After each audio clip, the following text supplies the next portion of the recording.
Senator Bato de la Rosa. Papatayin daw ang impeachment at ito rin ang kagustuhan ni Senator Amy Marcos.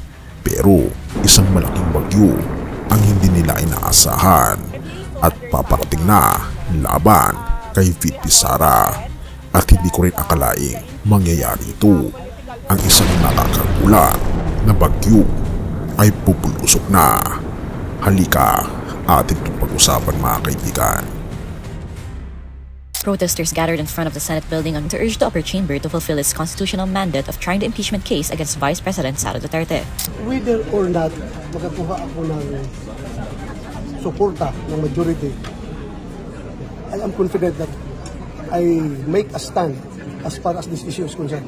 More schools have urged the Senate to proceed with the impeachment trial of Sara Duterte. Forthwith, he meant immediately. I have been very vocal that trial by the Senate shall forthwith proceed. Kung ang pinanumpaang sakdal o resolusyon sa impeachment ay iniharap, iyon ay dapat bumuo sa articles of impeachment at dapat isunod agad ang paglilitis ng Senado. Sabi ni Senator Bato, may numero pero may bagyong parating at hindi ko akalaing mangyayari ito. Akala mo ba tahimik lang ang Senado na parang walang nangyayari sa impeachment laban kay VP Sara Duterte? Akala mo ba tapos na ang laban? Pero may paparating at hindi ito basta ulan, isa itong bagyo. Nasa akin na ang mga numero, buong kumpiyansa, buong lakas. Iyan ang sabi ni Senator Bato de la Rosa, ang haligi ng mga kalyado ni VP Sara.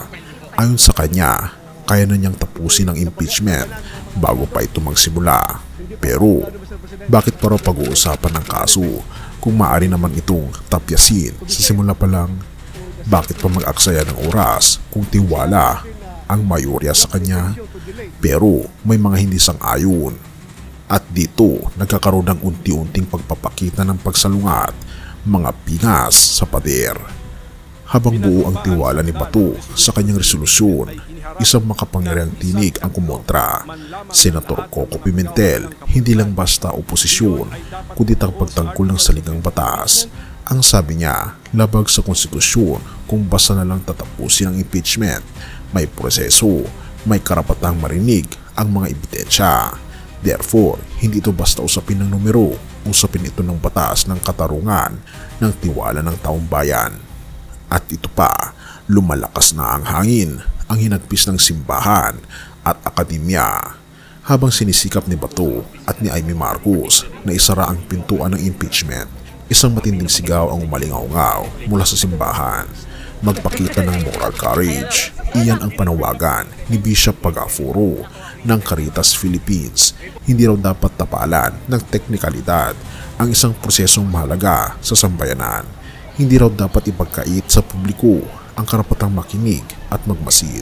At hindi lang simbahan, gayon din ang Ateneo, UST, UP at DLSU, mga institusyong pinangangalagaan ng katotohanan, isa-isang bumangon, lahat nagsasabing respect the Constitution, proceed with the trial.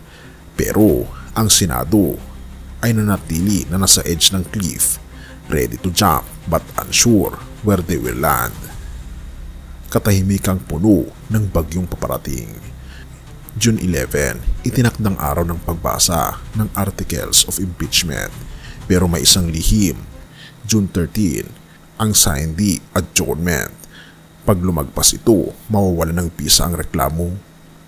At dito papasok ang tunay na tanong, kung buo na ang numero ni Bato, bakit tila minamadali ang paglibing ng kaso? Bakit tila takot ipakita ang ebidensya sa taong bayan? Therefore, may isang bagay silang alam na ayaw nilang malaman natin. At dito na ang revelasyon, ang di inaasahang bagyo. Hindi lang ito simpleng impeachment, hindi lang ito laban sa isang vice presidente. Ito'y pagsubok sa Senado. Magiging sunod-sunuran ba ito sa mga kaalyado o magpapakatotoo sa taong bayan? Dahil habang may mga numerong bumubuo ng pader, mayroong maragas ang alo ng simbahan, akademya at mamamayan na handang basagin ito at hindi nila inaasahan. Ito ang pagbangon ng lakas mula sa ibaba, Ito ang bagyong hindi kayang pigilan ng kahit ilang boto. Kaya habang nagtatalo ang Senado, habang sinusubukang patahimikin ang proseso, habang pinipilit patayin ang impeachment, tayong mamamayan ang tunay na hurado. At kung patuloy tayong nakikinig, kung hindi tayo paluloko, baka hindi impeachment ang mamatay, kundi ang sistema nilang hindi na makalusot sa liwanag. Hindi ko akalaing mangyayari ito, pero nangyari na nga. Ang bagyo nasa harap na natin. Totoo ang banta, kaibigan, at totoo rin ang pag-asa. Kaya naman manatiling gising, dahil dito sa gitna ng bagyo, ang hustisya ay maaaring manalo. Have mercy, O God, at purihin ang ating Panginoong Diyos. 1:18 verse 37. Ako'y sinilang at naparito sa sanlibutan upang magpatotoo sa katotohanan. Nakikinig sa aking tinig ang sinumang nasa katotohanan.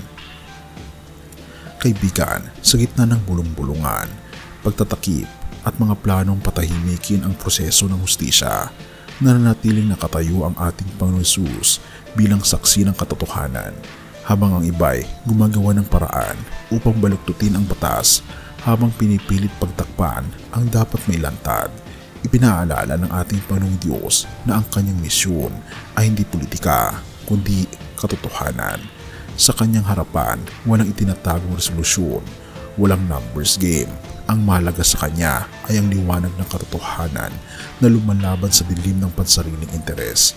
Kaya kung ikaw ay nababahala sa mga nangyayari ngayon sa ating bayan, kaibigan, huwag mawala ng pag-asa. Ang ating Panginoong Hesus mismo ay nagpapaalala. Ang sinumang nasa katotohanan ay nakikinig sa aking tinig. Therefore, hindi tayo nag-iisa sa laban para sa katarungan. Hindi man tayo mabilang sa boto. Kasama natin ang ating Panginoong Kristo, ang tunay na hari ng katotohanan. Purihin ang ating Panginoong Diyos at tayong manalangin. Manaming Diyos na makapangyarihan sa lahat, sa panahon ng kaguluhan, ituro niyo po sa amin kung paano lumakad sa katotohanan na masusumpungan lamang po namin sa aming Panginoong Kristo, na ito'y mababasa namin sa banal na kasulatan, na hindi tumahimik kapag may mali at ng lakas na tumayo kahit kami mag-isa. Sa iyo kami nakikinig, hindi sa kapangyarihan ng tao. Ikaw ang aming hari, ikaw ang aming liwanag. Pinupuri po namin kayo at pinapasalamatan, O aming Panginoong Diyos, sa inyo pong kabutihan sa amin, at patuloy niyo po kaming gabayan at patnubayan, at pakaingatan po kami, at patawarin po kami sa lahat ng aming pagkukulang at pagkakasala, sapagkat ito po ang aming sabot hiling sa matamis na pangalan ng aming Panginoong Hesus. Amen. Bago natin ipagpatuloy, kaibigan, siya nga pala ang Great Controversy, na isa sa mga pinakakontrobersyal na libro dahil tumutukoy ito sa mga propesiya sa libro ng Daniel at Revelation na nagaganap na sa panahon natin ngayon. Bago ang pagdating ng ating Panginoong Diyos ay pinamimigay na namin ng libre sa pamamagitan ng PDF.